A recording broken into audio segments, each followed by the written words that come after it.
morning, everybody.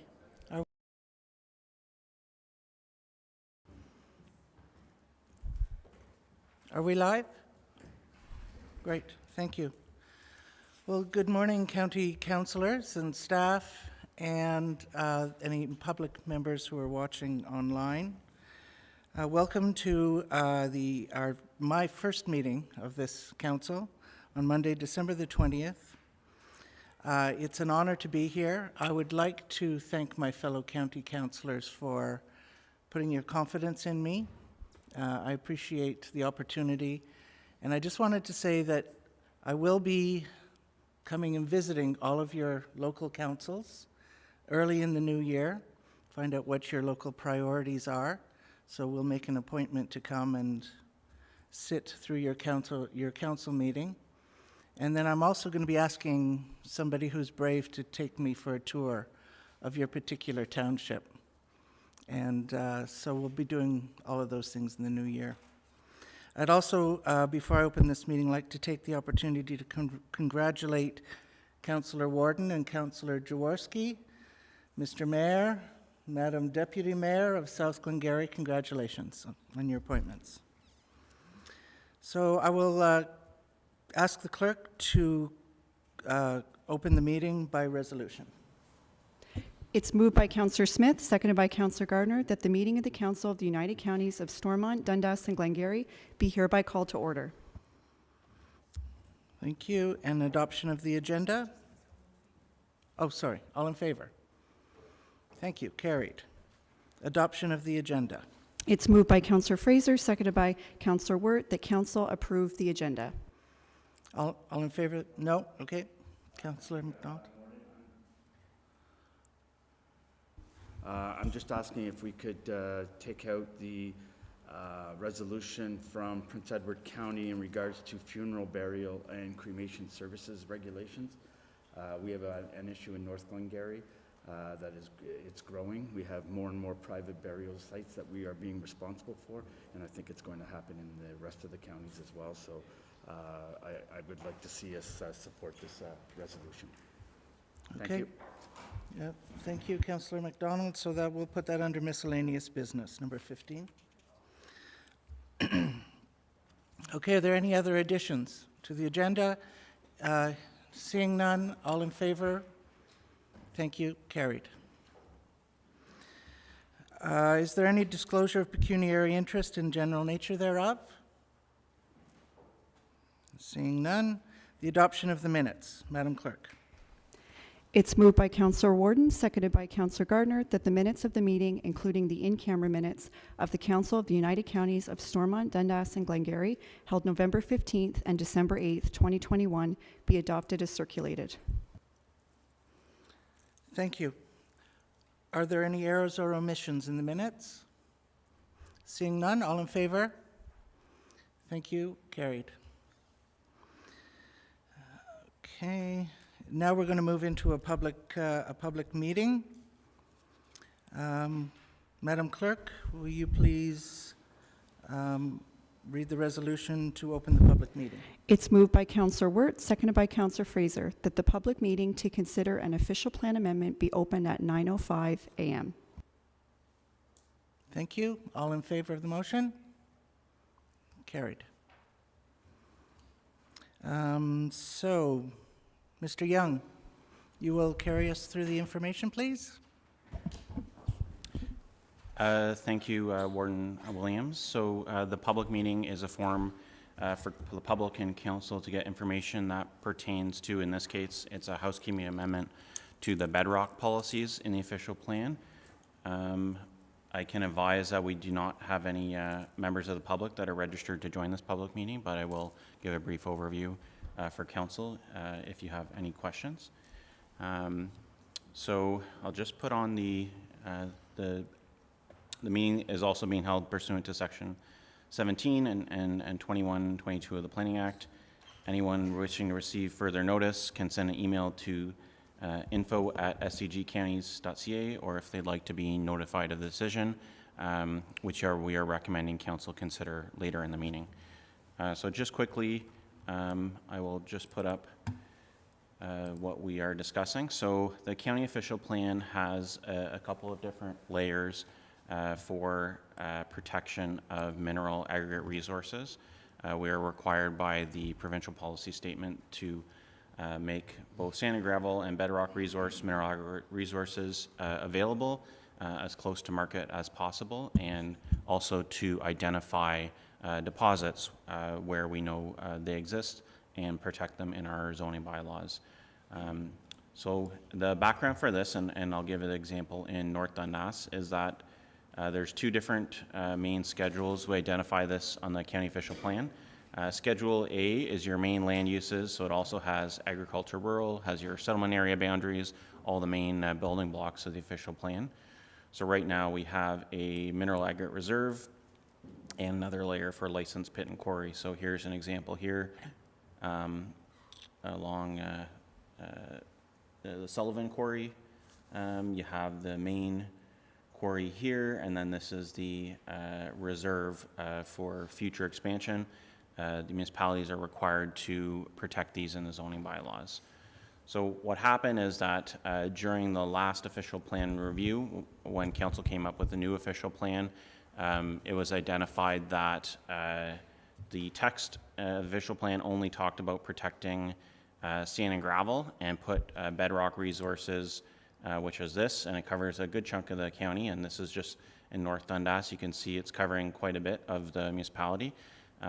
Bedrock resources weren't mentioned in the text to be protected on this schedule, even though because of different OMB decisions, we're already using it this way. And it's used by, in I think every township has this for both sand and gravel, which is for pits, and then for bedrock is for quarries. So this proposal is just more of a housekeeping amendment to change the text to make sure that priority bedrock, so these large properties that they've been identified that could be extraction, it's appropriate size and configuration that may support a future quarry operation. So it's not necessarily one of these long streaks. It has to be actually a viable property that could be a future quarry. And this will be updated on our schedules, so the symbology will be corrected as well. So it has both future pits and future quarries on the Schedule A. So we circulated the amendment to the public. We did not receive any comments. We had one person asking just for a copy, and they hadn't raised any concerns. Ministry of Municipal Affairs and Housing, Township of North Dundas, which had originally put in the appeal and pointed this out, and Cornwall Gravel also asked for comments and provide input as well. So later in the meeting, we have a bylaw recommending council adopt these changes and clarify this on the ground. It would basically how we're already been using the official plan. We already have, here's a licensed quarry, here's a future expansion area to make sure that no one builds a house right beside the future expansion area. This would just make sure the policies reflect that. And that's my presentation. Thank you, Warden. Thank you very much. Questions and comments from council members? Okay, it's well presented. Thank you. Given that there are no questions or comments, we will consider this item later on in the meeting. So thank you very much for your presentation. And Madam Clerk, if you'll move us out of the meeting. It's moved by Councillor Smith, seconded by Councillor Fraser, that the public meeting to consider an official plan amendment be closed at 9:09 a.m. Thank you. All in favor of the motion? Thank you. Carried. All right, number 6, delegations. I don't believe we have any of those today, so we're into number 7, action requests. We have, under financial services, occupational accident insurance renewal. Mr. CAO? I'm sorry. I'll read the Put it on the resolution table. through you.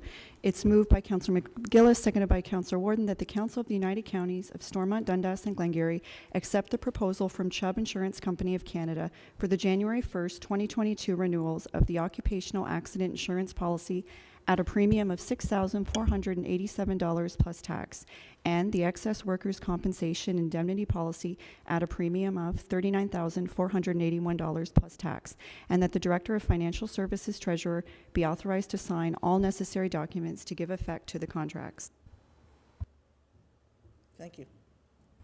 Thank you. Good morning, members of council. Thank you, Warden Williams. I'm pinch hitting for Rebecca this morning. She's not able to join us this morning. So essentially, a lot of you are probably scheduled to employers like we are here at the county for WSIB. We don't insure through WSIB. We insure essentially self-insure.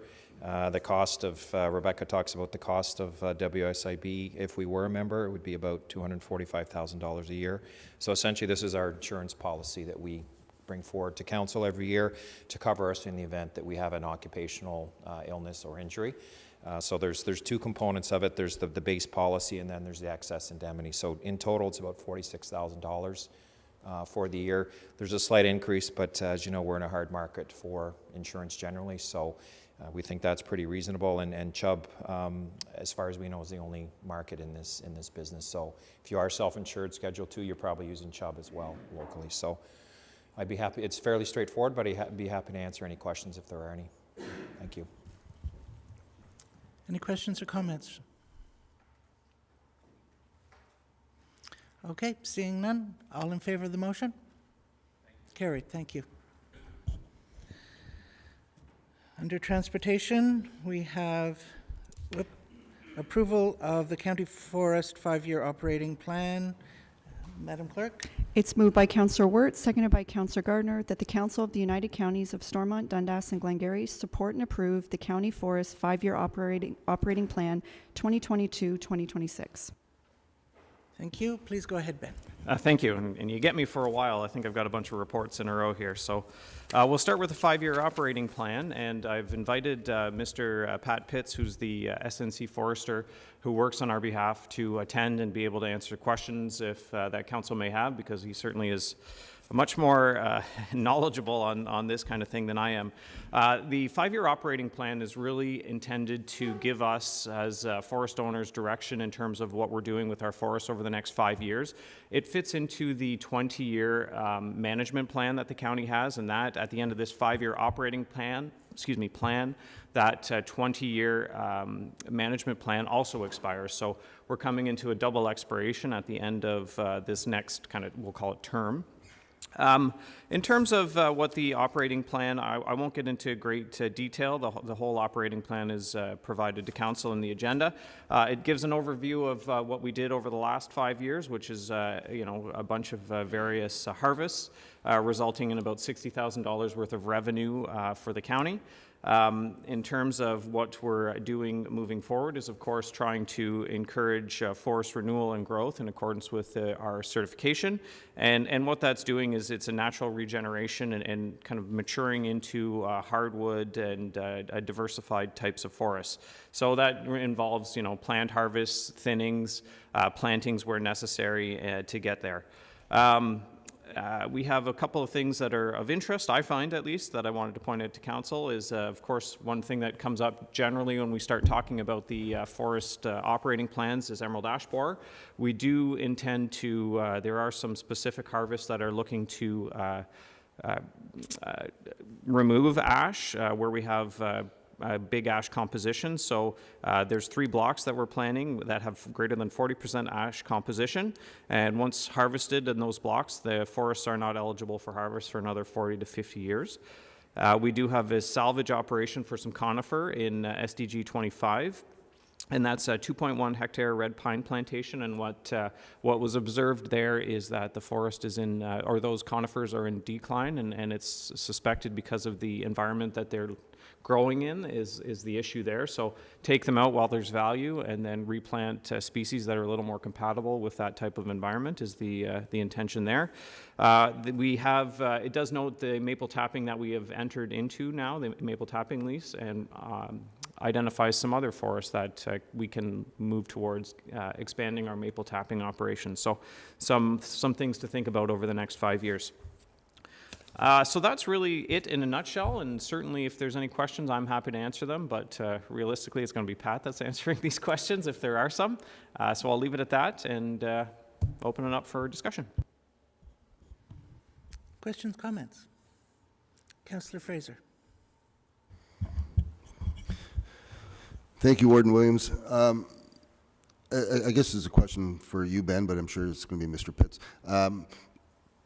We mentioned emerald. You mentioned emerald ash borer. Is there anything that on the horizon, Mr. Pitts, for support, either at the upper tier level or the municipal level, support in removing these trees as they've reached the end of their life, but then they become a hazard for being blown over in the wind onto roadways, onto property? Supports. Is there any thought of supports coming from the province or any other body to help us with this issue? That's going to become a bigger issue. Thank you. Thank you, Madam Warden. To my knowledge, to my knowledge, there hasn't been any announcements of any financial supports in terms of direct ash removals, but there's always operational considerations we can implement on our own, such as the harvest operations that we're doing in the county forest to target specific areas where the ash trees are dominant. Thank you. And if I may, I'm sure I'm not the only one that sees that this is going to be an ongoing problem, a future problem, something and we saw it with the recent storms in North Dundas with deadfall on our roadways, creating quite a hazard. And I'm just I'm looking forward to a more positive answer, not from you, I'm sure, but from other government agencies that are going to be supportive of these efforts. I'm sure our agriculture community are going to be suffering with that on headlines, unmaintained road allowances. It's an issue we have to be concerned about, and I'm just looking for some support or some method that we can go down that, and I just hope to see that in the future. And thank you. Councillor Wirt, go ahead.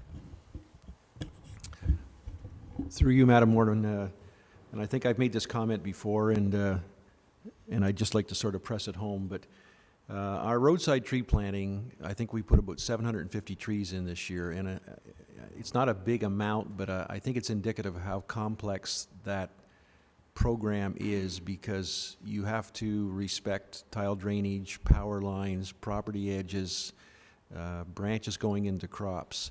But we seem consistent that we're trying to do it through deciduous and coniferous trees, probably because they're easier to plant and get going. But I think that it would be time and money well spent if we could conduct a plan on how to do it with different species that are not going to be as invasive. And by examples, like thorn apple doesn't grow very tall, and yet it creates a great hedge that can be managed. And I've even had consideration on our own farm, like I can't control grape, wild grape.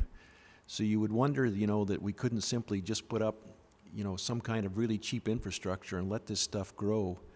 And it protects the soil, it's a snow fence. I think it would have lots of applications in areas where we can't do the traditional seeding. So if we have some smart kid some summer that's got time on his hands, I think it's worth investigating. And if you go into Europe and take a look at what they've done with these practices, it actually becomes a marketing tool where they've got identifiable species that they use to promote their municipalities, and they're ticking all the boxes. They're doing the tourism thing because of the looks, but environmentally they're also addressing it. So just some thoughts. Thank you. Thanks. I think we'll take that back to the team for sure. Thank you. Any other questions or comments? Okay, seeing none, all in favor of the motion? Against? Councillor Byvelds, are you voting? You're against? Okay, we have one against. Motion is carried.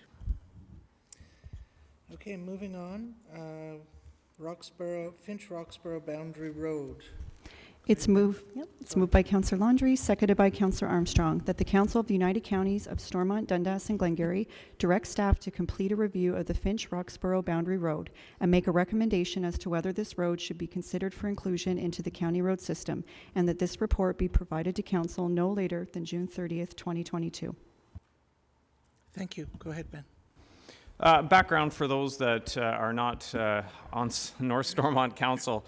Very briefly, Finch-Roxborough Boundary Road is a road that connects County Road 43, goes up to our County Road 6. So if you can picture that, it's, we've seen this, I have noticed it myself, speaking with North Stormont staff and councillors. We've seen an increase in the amount of traffic on that roadway over time, and what is essentially, it's at that point now where North Stormont's of the view, and I can appreciate why, just based on the traffic volumes that are there, is questioning whether it's functioning more as a regional road connection rather than a local road, which is considered right now. There are numerous quarries, and I think there's definitely more than one quarry on that roadway. It seems to be a very common link between essentially that part of North Stormont and 43 to get up to Castleman area, 417, and into Ottawa. So it's, I guess the question has become, is it now moving into what should be considered a regional road?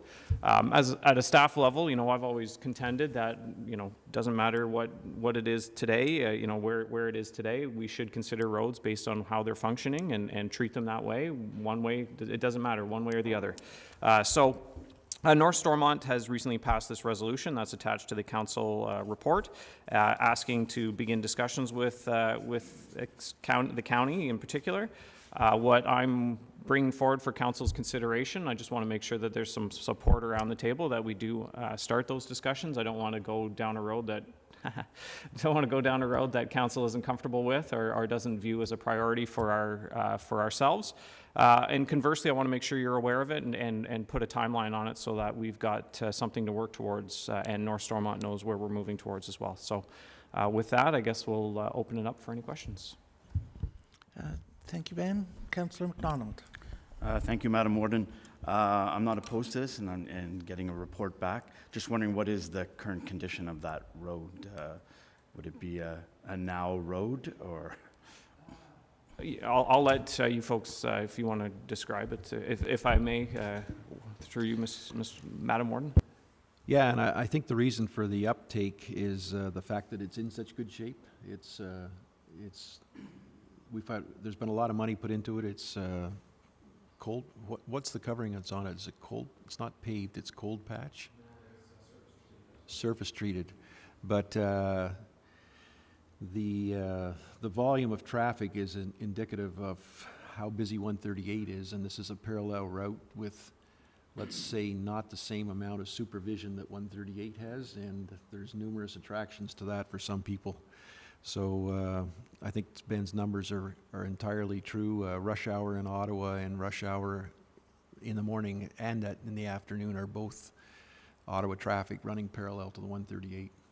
So, but to your question, the road doesn't need work. It's in good shape. Councillor Warden, go ahead.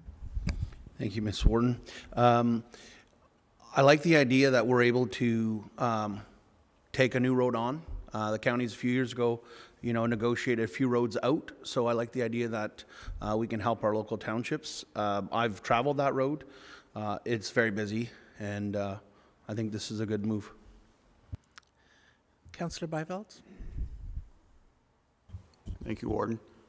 No issue with looking at this road, but maybe what staff could look at is what kind of policy we need to look at other roads within other municipalities, and just thinking off my head, North Dundas, and I'm not speaking for their councillors, but Boyne Road tends to be that connection between Winchester and Chesterville, and I'm not sure where it's at. I don't know if there's anything in South Dundas or any other municipality, but it makes some sense for sure that once it gets to a certain traffic level that the counties entertain looking at it and seeing what needs to be done and what kind of transfer should happen. And conversely, if there's, as we always think, if there's a county road that doesn't fit the system or traffic counts go down to a point that they're landing up in maybe a class 5 road instead of even a 4, then the counties look at working with the municipality to download that road backwards and see, you know, it works both ways. I think that's the way we have to look at it. And as I said, no issues with this road yet. You know, it's surface treated, so I wouldn't say that's the end of the world. Other counties have used surface treatment in the past and actually have had done well with this kind of road. So the challenge with it being parallel to 138, and as Councilor Ward has alluded to, people just use it as the freeway to get to Moose Creek, and the combination certainly entertains us, at least looking at it. Thank you. Thank you. Councillor Armstrong? Thank you, Warden. Yeah, I guess piggybacking off of what Councillor Bywell's just said, just wondering, Ben, if you could provide us as well when that report comes back, some sort of guideline. Are there specific guidelines as to what traffic requirements are for the counties to take over a road, or has it just been negotiated at this table by people's feelings at certain times, or, you know, just maybe an education for us? Because for my first term, at least, I mean, we inherited the deal that was done with number 2, but I never sat here while or gone through the paces as to why a road becomes a county road and vice versa. So it would be nice to know it's not just a certain feeling, that there are some guidelines at least that we can measure these things by. Do we actually have a policy that does that? Through you, Madam Warden, there is no policy that council has. There are some, we'll call it historical guidelines through Ontario Good Roads Association and like county engineers groups and municipal working groups that help to guide it. And in fact, when we were at the initial stages of discussing Lakeshore, which was at the time County Road 4, and where that fit in the system, we actually referred back to those and kind of created. I would say we're halfway done a policy, if I'm being quite honest with you, and I think that was going to be my, you know, with council's support of this, that was where I was going to go to. But my intention was certainly to bring back some, I guess, some overarching policy kind of rationale behind wherever this lands. And I have no, like, I kind of come into it very impartial. But I could see that could form the basis of a policy, to your point and to Councillor Byveld's point as well. Go ahead. Thank you, and thank you for the answer, because obviously there has to be some sort of guidelines, and this is, just to be clear, this is these comments are in no particular pointed action towards this road. It's just more of an education process, because it's a little bit alarming that we would decide to take over roads or pass down roads just that, you know, however the 4-year period is feeling of the particular individuals there, because how do you come and defend the next road and so on and so forth? You need to know what some of the guidelines are to even ask the question. So I would hope that policy comes sooner than later. Yeah, go ahead, Frank. Sorry, Councillor Landry. Sorry about that. Through you, Madam Warden. Maybe it's worth noting, so going from 43 to County Road 9, then you jump County Road 9, and then you work your way towards the Nation municipality or the boundary with PNR. Right now, from the 6th to the edge of the boundary with Prescott Russell, we have been maintaining that stretch of road. So there is part of that road that was the opposite. We had brought it to council, and North Stormont, I believe, was maintaining the stretch from the 8th going up to the boundary. So now with the count number, the traffic counts, I think we're seeing that, okay, it's maybe valued. Our biggest concern now, I'm not sure the timeline to redesignate a road. Right now it's more coming into the winter. So we need to look at liability and just making sure the minimum standard are increasing because of the number, and that's what's coming into play. So there's also the part of the 6, I'm not sure what that stretch is, which has been maintained by just the municipal level, and now we're looking at flipping it around at the other side, going towards the county minimum standards and relying on the counties to serve that stretch of road. Thank you. Thank you. Maybe Councillor Fraser? Thank you, Madam Warden. To piggyback onto a couple comments, and thank you, Councillor Byvelds, for mentioning the Boyne Road. I'm sure we're all not, excuse me, I know staff is aware of the Liscombe Road and some of the future plans on Liscombe Road. As we all experience growth in our municipalities, to Councillor Armstrong's concern, we do need to have a policy that will direct this group and future groups that sit at this table. Because the growth is really changing things. Things that weren't arterial roads were just a road home for some. Now are carrying, as Councillor Ward talks about, quarries on the Finch-Roxborough boundary. Liscombe Road is in a similar fashion. There's large vehicles delivering fluid, milk and milk byproducts to and from Winchester, and that road is we're intending that it become more and more used as less and less traffic go through our downtown cores. So I'm looking forward to this policy.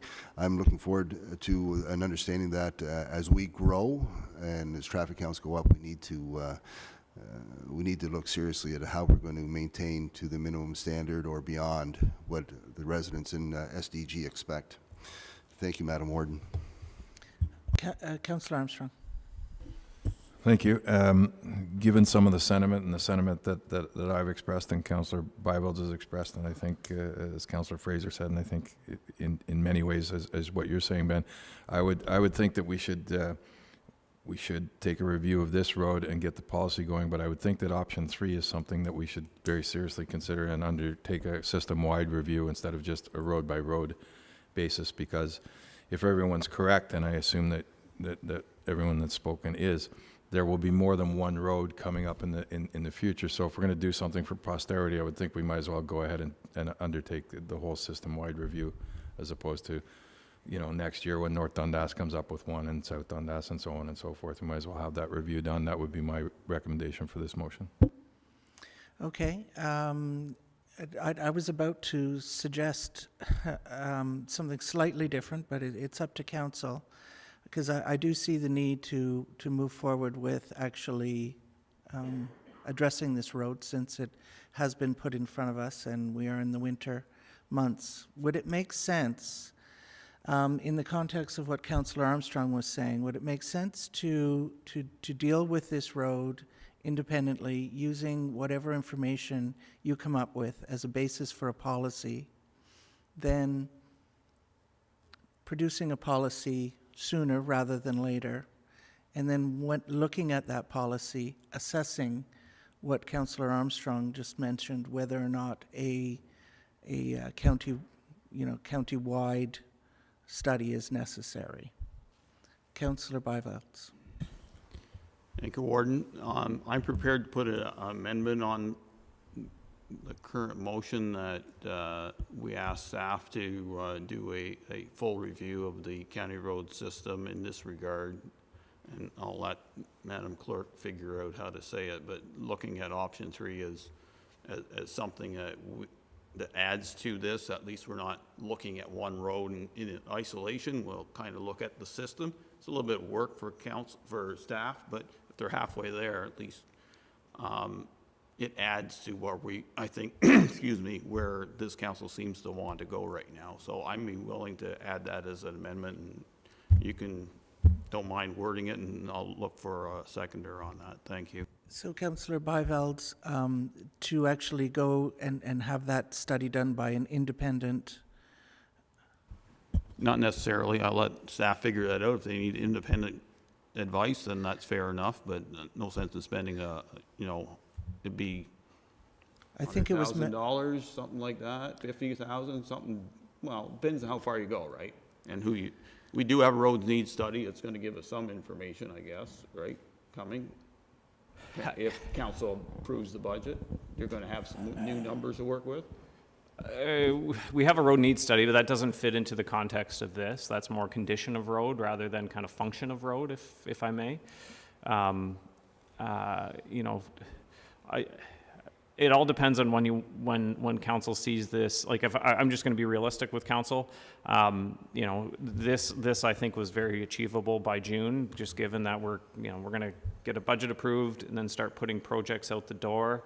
which is a pretty busy time for us in terms of tendering, closing, dealing with all the stuff that comes from that. So if there's an expectation that this is kind of done by June, I think realistically we'll have to get some help to get there, and I don't necessarily mean we have to hire a big firm to do it. I think that there's some pretty, some independent folks that are in this business that can help us along. But I also see it's quite honestly the way we had envisioned it originally when we were talking, this is pre-Lakeshore, is really kind of involved like myself and road supervisors and public works directors locally as like almost doing this on a committee-based level. So, and I think that that's an important thing too, because we need that input. So that becomes a challenge when you're trying to coordinate all those people. So I'm very comfortable from a staff level doing it. It's just if there's an expectation of a deadline, that becomes a challenge. And I also recognize we're coming up on an election next year. So there's some challenges around, that timing too. Councillor Armstrong. Thank you, Warden.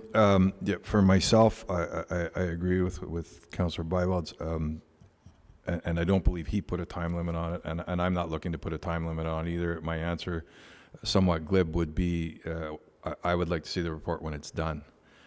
Now, that doesn't mean that you take 10 years to do it, but given that it's been, I guess, what we learned on Friday, 170 years without one, we could take past June, just as long as we get the report, which is separate from, I agree that you can go ahead and do the review of the road that we're specifically talking about in that timeline, but it would be folly not to take this time to do the full review. So you can do that separately because it's a now issue. You're looking at June, so it's not like we're trying to rush it through for this winter and take over a road and do something half. I'm fine with that. But going forward, we should have the rest of the information. That's all. So whenever you think, and you can, as Councillor Byvald said, you may find that you can do it. You may find that you can't and you need external help, but there's plenty of time to at least give us that information. But the direction is, I would hope, that you're going to do both things at the same time. Okay, go ahead. If I may, thank you, Madam Warden. Perhaps if it pleases council, perhaps what I can do is at the January meeting, just hearing the desire to look at a more comprehensive review, come back with maybe, I can work out between now and then, really, we'll call it a schedule and a timeline, kind of what it would look like and propose methodology of how we get there, and then, regularly report back to council on progress. I think that's the kind of thing that helps us stay focused on getting it done and keeps us on track. So if that's something that council desires, I'd be happy to come back in January with maybe a little bit of a key information report saying, like, here's what I'm thinking in terms of how we get there. Okay, thank you for that. So does that mean that we can stay with sorry, go ahead, Councillor Byveld. Thank you, Warden. Just like to add, I concur with everything Councillor Armstrong said, and perhaps he can second it, but I think we're not forcing staff to do option 3 totally. I think it's and the timing is we all know is a lot longer than June. So I think basically what I'd like to say is just give staff direction to do what Ben has already suggested. He's going to come back to council with what they think they can do, whether they can do it in-house or need help or whatever. And this isn't an overnight process. It's going to take some time. But if we don't put it on the table and basically put it as part of the motion, it's giving staff direction of what we as council think we'd like to see done in this term of council, because as we all know, it's our last term, whether we're here or not. It's kind of setting the direction we want to have set before the next term starts. And I think whether we're here or not, it gives that, give some thought of what the county system needs to be, what the lower tier system needs to be, and come together and figure this all out. So that was the intent of where I'd like to go. Thank you. Okay, very good. I think, where are we going to go? Yes, thank you. Through you, Madam Warden, so I could read the draft amendment and then just let me know if it's correct. It reads that the main motion be amended by adding that staff be directed to undertake a system-wide review of the county road network and additional roads that could be transferred between the county and its local municipalities. And I'm good with that. Thank you. And what does that do with the current request on the table? Yep, through you, Madam Warden, this is just an amending motion. If it's seconded and approved, then it's added to the motion, the original motion that's on the floor already. It would just be carried as amended. Okay, very good. So we'll have two aspects of that. So you're good with that? Yeah, okay. So you'll second that and moved by Councillor Bivalds then? Okay. Are there any, go ahead, Councillor Wirt. Yeah, not to beat this through you, Madam Warden, sorry. I do believe we've got time on this, and I think that Councillor Armstrong's comments are timely, that we need to do this right, but, you know, Deputy Mayor Landry's comments in regards to the snow, you know, that season is upon us. Those conditions will be addressed as they are established now, so let's take our time, but my reason for speaking right now is that I think we have the expertise within our own staff to compile this report. Just take your time and get the thing to a point where you're comfortable with it and then bring it back. Thank you. Okay, go ahead, Councillor McGillis. Thank you, Madam Warden. I'm not used to saying that. Ben, would you speak with all the road directors in each municipality before we come up with this review so that everybody's on the same page? So, Okay, good. Can you please read? Sure. So we will vote on the amendment first. And again, it's moved by Councillor Bivalds, seconded by Councillor Armstrong, that the main motion be amended by adding that staff be directed to undertake a system-wide review of the county road network and additional roads that could be transferred between the county and its local municipalities. Okay, so that's the amendment. All in favor of the amendment? Any opposed? No, it's carried. Thank you. And the original motion, if you could please read it.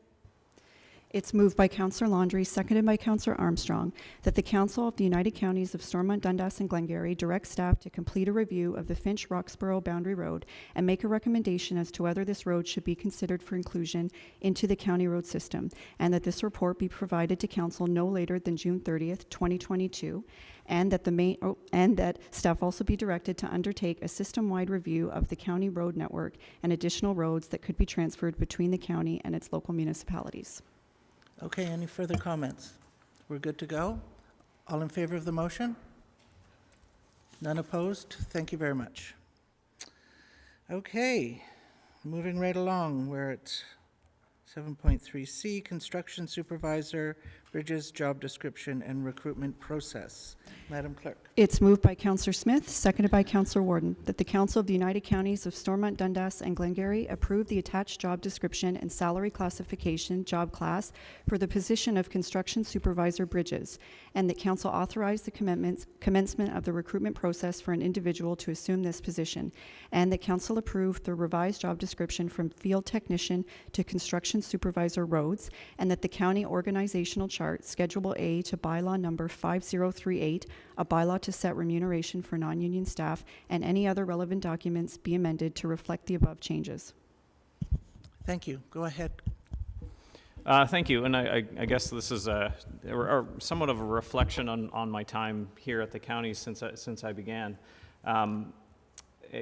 We're seeing, certainly when I started here, maybe one bridge job a year, big bridge job a year, farmed out to a consultant who kind of looked after it from birth to completion. And we obviously know now through asset management principles and continued biennial OSIMs and the overall asset management planning reports that we get through our bridges that we have to pay greater attention to them. We have to focus on them. We need to be doing more. And Council, over the years, we've kind of steadily increased and have gotten to that level. And what I guess the implication of that too is that we have found whenever we are hiring out to do this work, whenever we have a construction inspector, we always need to have somebody on site, regardless if it's a bridge or a road job. We like to have, and we have people on site that represent us as the organization to make sure that the work's being done in accordance with the specifications, it's being done right, and that we're in direct communication with the contractor to make sure that the projects go smoothly. And I think time and time again, it's proven with the right kind of staff that are out there doing that, these jobs get done well. And ultimately, they save us money by making sure they get done well. They catch things that might not have happened, or they're watching the budgets to make sure that we're keeping on track and on budget. when we're farming either even road or bridge construction work out, just for council's interest, what we've seen tendered for those kinds of rates is, you know, $100 an hour is the going rate to have a contracted inspector from a consulting firm come in. So when you start to look at, whenever it gets to be volume and you start to look at that, you see that it's very obvious having somebody in-house that's doing that role for much less per hour ultimately saves the organization money. The other thing we're missing, and another thing that this position is going to create, the capacity it's going to create, is that it will create more ability for us to do work, the preventative maintenance work, and ultimately that's going to save us money too. Right now we just don't have a staff member who has kind of that delegated authority and the supervisory capacity to be able to go out and do you know, a small little job, hire either you know, hourly or, you know, time and material type of crew to do a small little patch here and a small little patch there that prevents us from having to go back to that bridge. Because whenever we get to a full bridge rehabilitation, you know, you want to get there when you're setting up traffic control and you're starting to chip and you're getting all sorts of things happening there. That's where the money starts to go up and up and up. So if you can do a couple things 10 years before you get to that point and defer that work further and further, saves you money in the long run. So that's kind of the vision we have for this position. You know, again, reflecting on where I started and what we're doing today, when I started here, the field technician, which is a position we're recommending gets amended to be called construction supervisor roads. You know, that position really just worked on county projects. We've really evolved, and I think it's served our region well. We've evolved to provide all sorts of support and help to local municipalities. We have expanded our joint tendering immensely. To the point now where we're managing essentially all the paving work for the local municipalities. Well, not for all of them, but for most of them at one time or another, providing advice and support. And that's taken up a good part of our work year, and we enjoy doing it. And I think it again serves the region well to have somebody who kind of sees it all and is able to help. And we envision the same kind of thing for this position as well, but now kind of focused on the bridges. So. Ultimately, you know, from where I sit, this is a smart move for our organization. I think it's the right move for our county to be able to create a position where we have somebody who is the link between the office and the field, and really is kind of managing that field work and making sure that work is done in the long-term asset management lens of those assets. So. I guess the details in the report, and happy to answer any questions council may have. Thank you, Ben. Questions, comments? Okay, Councillor McGillis. Thank you. I was talking to you earlier, Ben, regarding the financial savings when you to appoint that new employee. Could you speak to that, please? Well, you know, ultimately, the way both we'll call again current field technician, which we're calling or we're recommending to change to construction supervisor roads. The way that position works and the way this position will work is that their time, we do timesheets, and so all of their work goes towards projects. So we're already building their costs for salaries and all of that into the projects that we put out. From an overall cost to the organization, those costs are already included in all of our projects. So you don't see an actual you know, administration salaries increase in our budget because that's how we actually compare ourselves and keep ourselves you know, I guess comparable to industry. But long term, you know, I come back to that idea of preventative maintenance and being able to, you know, having an in-house staff person rather than a contracted person from a consulting firm who you've got to pay to, you know, come from Ottawa, because they usually all come from Ottawa or Kingston. The mileage that's associated with that, you're paying them the hourly wage that, you know, the $100 an hour to drive and all those things, whenever you've got an hourly wage for this position, which is much less than $100 an hour. So, you know, at the end of the day, we are, you know, it's very cost comparable. And if you look at it from an asset management perspective, I do see this as a savings for our organization in the long run. Okay, Councillor Jaworski, go ahead. Thank you. Through you, Warden. As I was reviewing this one, it occurred to me that I didn't have a really good sense of how many folks were in this department to start with, so I'd asked Mr. Dahan to send me the org chart. And frankly, I was kind of surprised just how small the group is that manages the tens of millions of dollars of projects that are done by the counties. So I would say, I know there's always like a reticence to add staff, but I think in some cases you have to spend money to save money. And I think Mr. DeHaan has laid it out very well, that you really need a critical mass. You need folks to keep their eyes on this, not to take anything away from all the contractors who do the work for us, but you need those eyes on the ground. You need to be able to catch the little things that are going to help save money down the line and be able to do more in-house. So I'm definitely supportive of it. Thank you. Councillor Jaworski has a new friend. Any other questions, comments? Okay, you've heard the motion. All in favor of the motion? Any opposed? Motion is carried. Thank you. It was easier than I thought, that one. Okay, moving right along to our bylaws. 9.1 MOU for the management of county forests. Madam Clerk. It's moved by Councillor Armstrong, seconded by Councillor Warden, that bylaw number 5326, being a bylaw to enter into a memorandum of understanding with South Nation Conservation for the management of county forests, roadside tree program, and woodlot advisory service, be read and passed in open council, signed and sealed. Go ahead, Mr. DeHaan. Thank you. So this is essentially our MOU that we have with South Nation Conservation is expiring at the end of this month. So this is just essentially a renewal of that existing MOU. In terms of the responsibilities for each party, it's all the same or similar to what we had before. We're very comfortable with it. We enjoy working with Pat and his team at South Nation.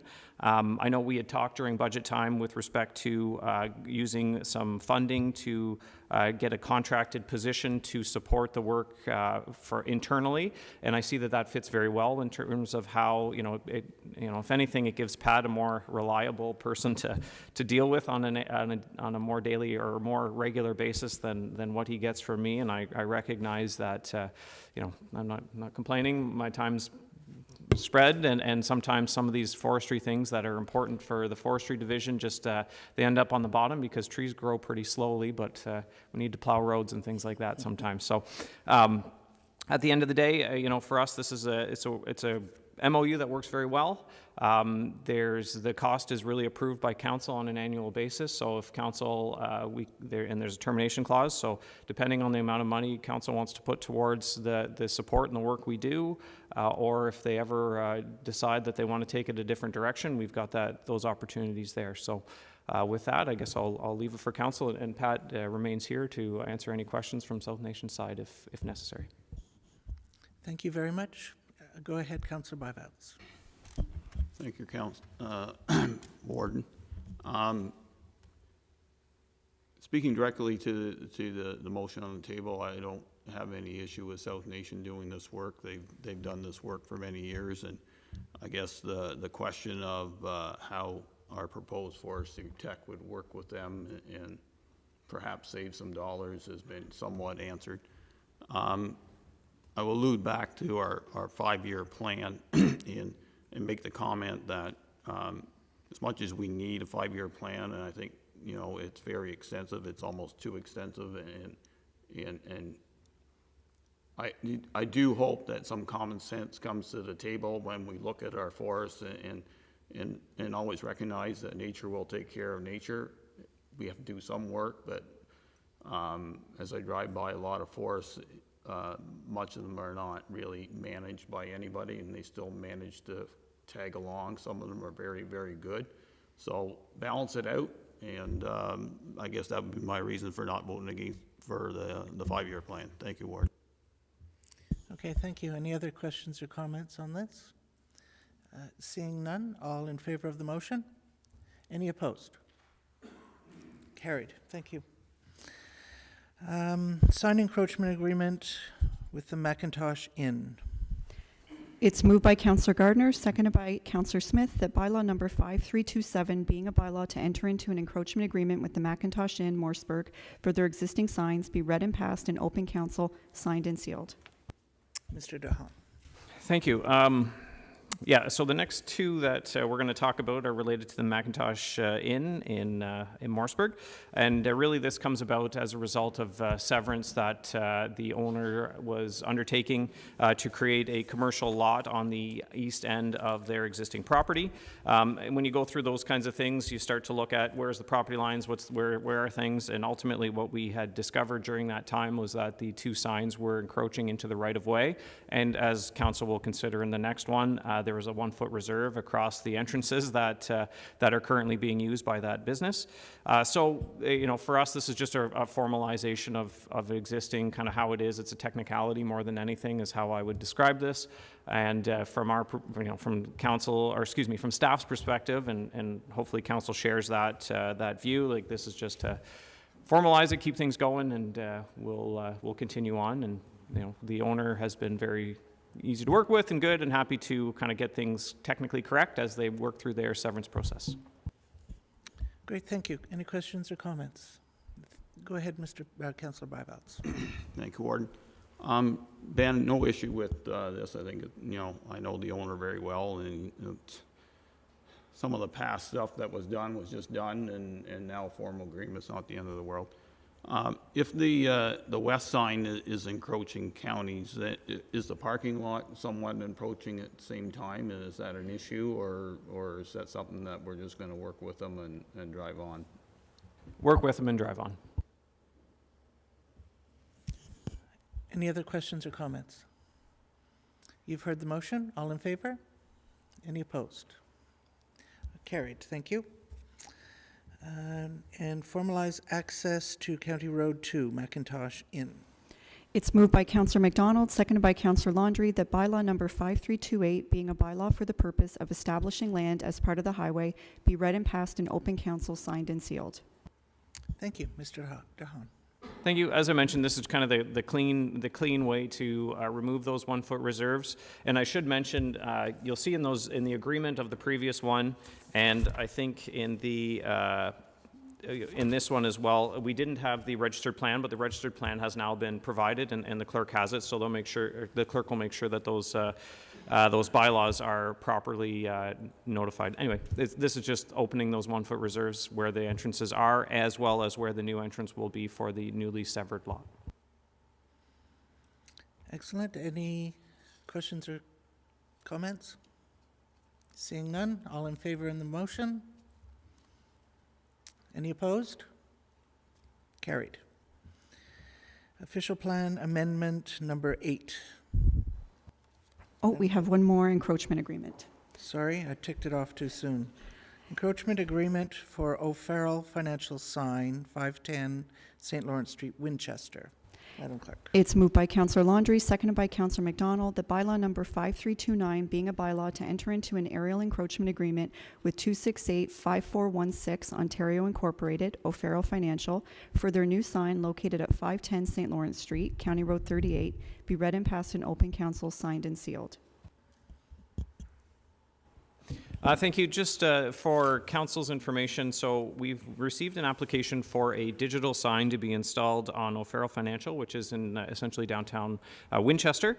It's an aerial mounted sign which will encroach into the right-of-way partially. We're not exactly, if I'm being honest, we're not exactly sure where the property limit is versus the building and where that sign ends up, but both the owner and ourselves agree it will be partially aerial encroaching. It's a digital sign, so it will have to comply with the provisions of our bylaw with respect to digital signs, and that's regarding dwell time, animations, things like that. So those conditions are identified in the staff report, just for council's information.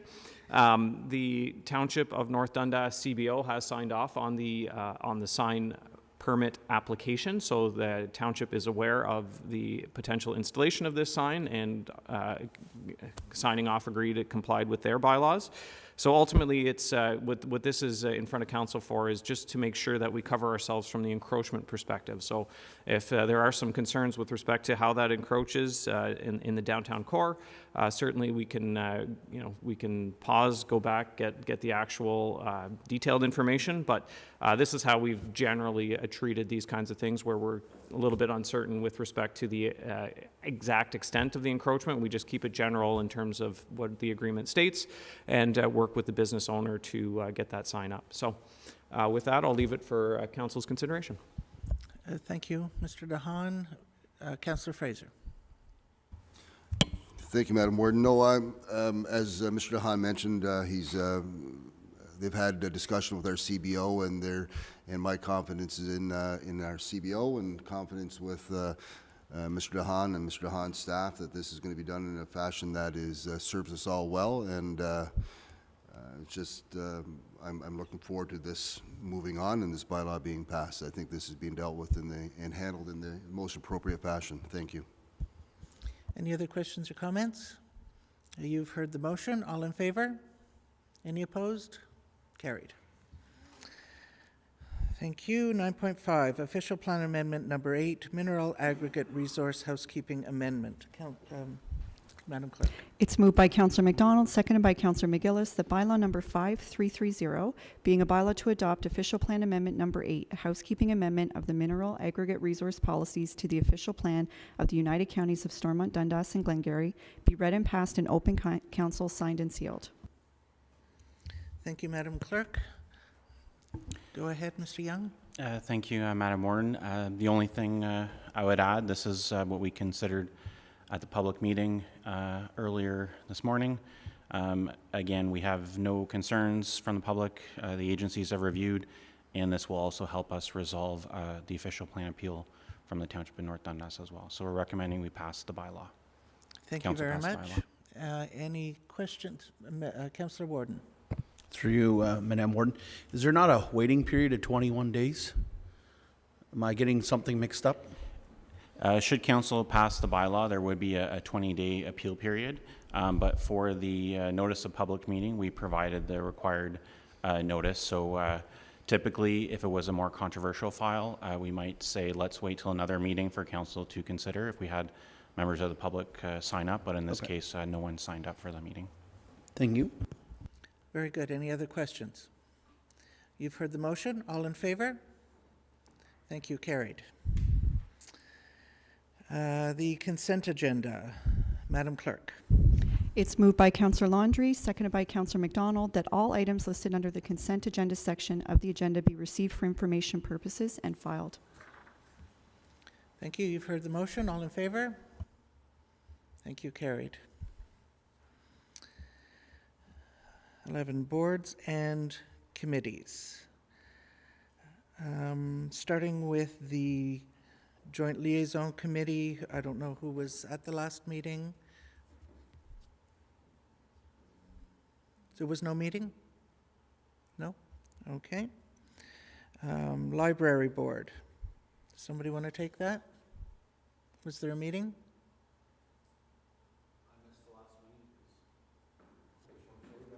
Library Board. Tony, Frank, David. Go ahead. Mention to that. So we did have a December meeting. We were hoping to keep it light. The two areas that we dealt with was in looking at an externally facilitated for our strategic plan. So that was tended to. And also it's been discussions that we've had many times, but right now looking at elimination of the overdue fines for juvenile material. No, so not adult, just the juvenile stuff.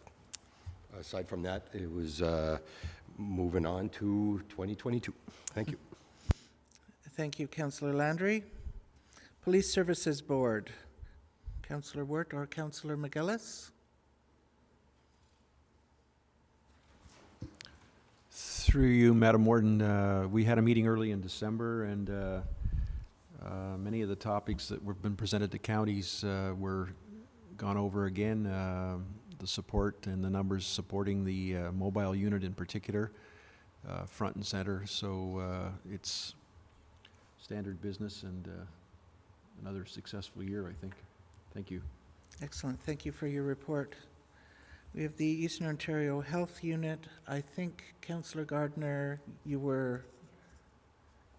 no, it actually, the meeting went ahead. So I missed it for budget. Right, okay. I did take a few notes. You probably already know this, but the the variant is spread, every new variant is spreading exponentially faster than the previous one, which I know we've all heard about, but that's the real scare of this Omicron. However, the vaccines still do protect 70 to 80% against severe disease. So that message is meant for those who aren't getting their vaccines, because we still have 40,000 people in SD&G who are not vaccinated.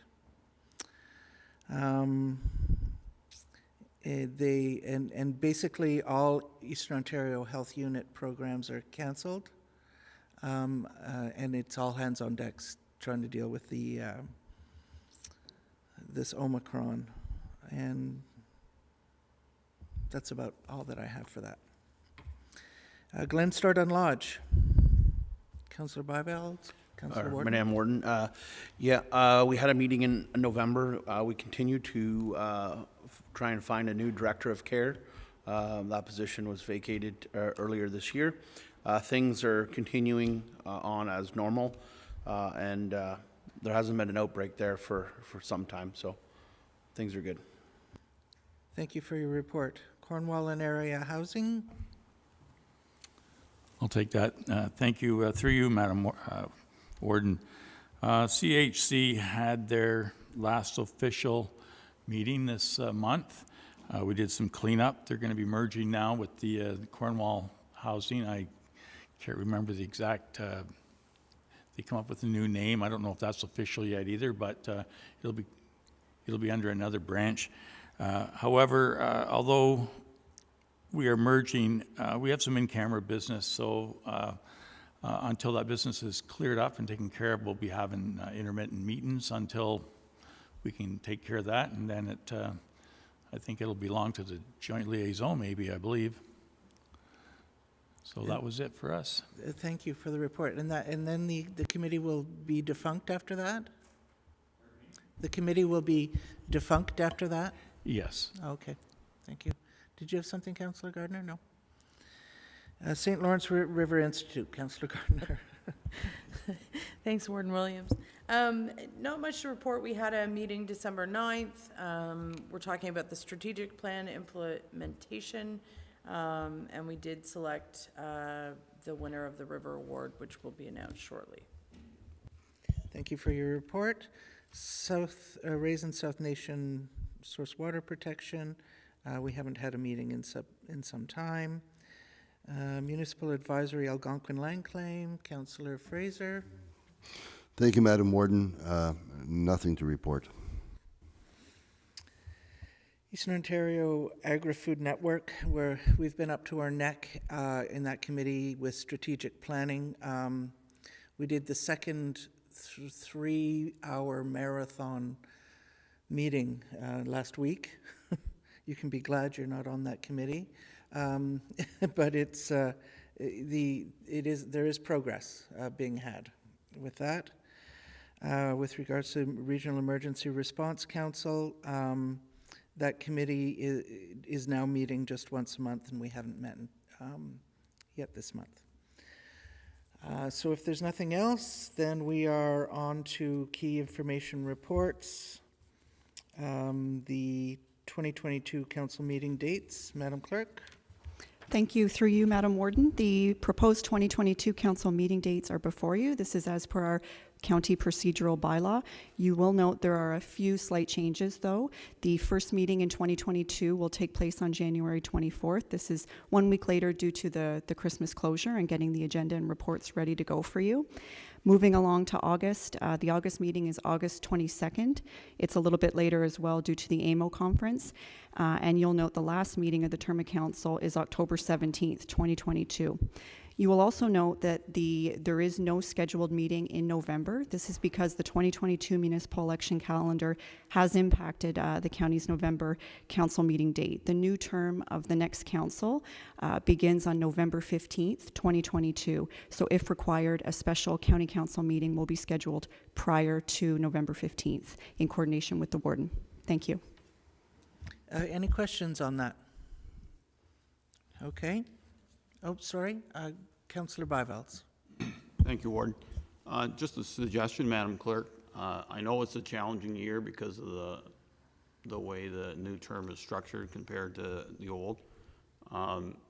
Having a meeting in November for new council probably wouldn't be a bad idea, because you're gonna end up having no meeting that long. Like, you have that meeting before, but I know we've had that, I've had discussions with our clerk on how to deal with the transition, and I wanna make sure that when there's an opportunity for the new council, and you'll have to coordinate that with all the clerks and when they literally start, because we're starting, I've suggested they start as soon as possible, because of, that's the intent of what this election's all about, is getting that transition happening at November 15th and getting that new council going, and any kind of delay in that may not, you know, work in favor of that new council. So just a suggestion that you may have to be a little more flexible in that, and how that works. That's it. Thank you. Thank you, Councillor Bivalds. I think we can deal with that as it comes. Thank you. Okay, any other comments? Okay, thank you. Municipal modernization funding application, one window permitting. Mr. DeHaan. Thank you. Very briefly, I thought this would be interesting for council to know. An initiative we've undertaken at a staff level in our department is working with a bunch of other municipalities, counties, and local municipalities across Ontario, particularly Eastern Ontario, but also a couple of counties in Western Ontario as well. And what we've applied for municipal modernization funding, a special kind of request to look at a one-window public works permitting system. And what this is intending to try and solve, the problem is trying to solve, is situations, for example, where a moving company is trying to move an over-dimensional load between the Quebec border all the way to, let's say, Sarnia or whatever it might be. Right now, they'd have to apply for a multitude of permits to get across Ontario, but through this type of platform, our expectation is that they would only have to apply once, and the applications get scattered out to all of the impacted municipalities. So it could be county to county, it could be county to a local municipality to the next county, et cetera, et cetera. So it was born through the actual, like, over-dimensional is where this idea was born. And really, we realized that there are a multitude of applications. For example, we had an issue recently where, not Union Gas, my apologies, Enbridge Gas was wanted to do a service in Glen Robertson. And so, but they had to cut the sidewalk, they had to cut the roadway, they had to do this and they had to do that. So they're applying to us, and we're saying, yes, but make sure you get approval from North Glengarry, and then that adds another week, 2 weeks onto the approval. That's not to say North Glengarry isn't efficient with it, but it's another impediment to getting things efficiently done. So we're working with the Eastern Ontario Leadership Council on this project, as well as Ontario Good Roads Association. And we look forward to hopefully seeing success through this funding application. And who knows, being part of it really gives us an upper hand in trying to help find solutions for municipalities in Ontario. Thank you, Mr. DeHaan. Any questions? Okay. Moving right along to acquisition of new forest. Thank you. And just very briefly, I just want to point or make recognition to Daniel and Ronald Javich of Inter River Corp for their partial donation. We are now the proud owners of another property through partial donation. It's 119 acres of forest strategically located between two of our forests off of Cedardale Road. We are intending at some point to do something a little more formal in recognition of this partial donation, but I do want to bring it to council's attention. We were able to close this acquisition this year, so it is now part of our forest. So good news story, and just really, really wonderful for us to be able to acquire it. Great news story. Thank you. Any comments? None. Okay. So no motions or notice of motions, petitions, miscellaneous business. Prince Edward County letter. Councillor McDonald? Thank you, Madam Warden. Again, just as I outlined at the beginning of the meeting, just that municipalities are being asked to undertake private cemeteries, cemeteries that have been closed for a long time. And as outlined in the Prince Edward County motion, it tells you what we're being charged with having to overlook. So there's a lot of there's a lot of money that's involved in this, and we think that the province should be looking at this as well. So we're asking Roma to take this on. So, thank you. Yes, go ahead, Councillor Bivalds. Thank you, Warden. I strongly support Councillor McDonald's position on this and would second any motion that is necessary.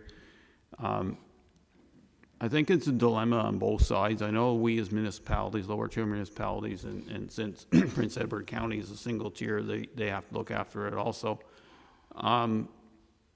The download of cemeteries, and as much as there's provision as a municipal act, I don't want, I have a challenge with private cemetery corporations, and that's what they are, corporations or associations where they are structured to just download cemeteries the easy way out.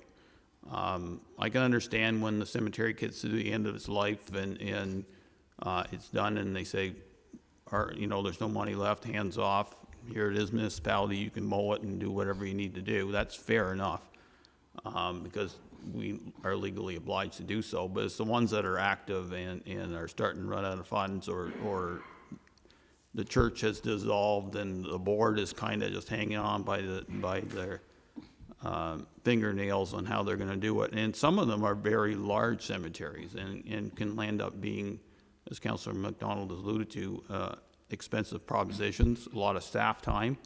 I know that there's a certain staff member in our municipality that has been challenged many times in the past over how cemeteries should be handled. Full disclosure, South Dundas actually has responsibility for some cemeteries in the Williamsburg area that were kind of downloaded at the time of amalgamation, but it's not something I recommend. It becomes burdensome for us as municipalities and how to budget for them. The rules are different. I just don't want to see cemetery boards take the easy way out, and if somebody else has to help, the province should step in, because technically they do regulate them highly. That's where it should focus from, not from us and our property tax base. Thank you. Okay, thank you, Councillor Bivalds. Okay, so Madam Clerk has a motion. It's moved by Councillor McDonald, seconded by Councillor Bivalds, that the Council of the United Counties of Stormont, Dundas, and Glengarry supports Prince Edward County's call for government action concerning the current legislation and regulations surrounding municipal requirements to take over and maintain abandoned operating cemeteries, and that a copy of this resolution be sent to local SDG municipalities, the Minister of Government and Consumer Services, Roma, and the Eastern Ontario Wardens Caucus. Thank you, Madam Clerk. Any further discussion before the vote? All in favor of the motion? Thank you. Carried. No unfinished business. We'll go into, maybe we'll take a break before we go into closed session. 10 minutes? Is that good? So 10:30. Back at 10:30, please. Thank you.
Okay. Thank you, Mike. Okay, Madam Clerk, if you would please move us into closed session. It's moved by Councillor McDonald, seconded by Councillor Laundrie, that council proceed in camera pursuant to Section 239-2F of the Municipal Act 2001. Advice that is subject to solicitor-client privilege, including communications necessary for that purpose, and pursuant to Section 239-2C, a proposed or pending acquisition or disposition of land by the municipality or local board for matters related to official plan appeal, bylaw enforcement matter, purchase and sale matter, and contract issue. Thank you, Madam Clerk. All in favor of the motion? Thank you. Carried.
Good. Okay, so if we could please have a motion to reconvene. It's moved by Councillor Laundrie, seconded by Councillor McDonald, that council rise from closed session and authorize the Director of Planning Services and Legal Counsel Joshua Moon to implement the recommendations contained in the confidential in-camera memo dated December 15th, 2021. Thank you. And the ratification bylaw, please? Sorry, all in favor? That's kind of important. Okay, carried. Thank you. And ratification bylaw. It's moved by Councillor Laundrie, seconded by Councillor Smith, that bylaw number 5331, being a bylaw to adopt, confirm, and ratify matters dealt with by resolution, be read and passed in open council, signed and sealed. All in favor of the motion? Carried. Thank you. And adjournment by resolution. It's moved by Councillor McDonald, seconded by Councillor McGillis, that council adjourn to the call of the chair. All in favor of the motion? Thank you, everyone.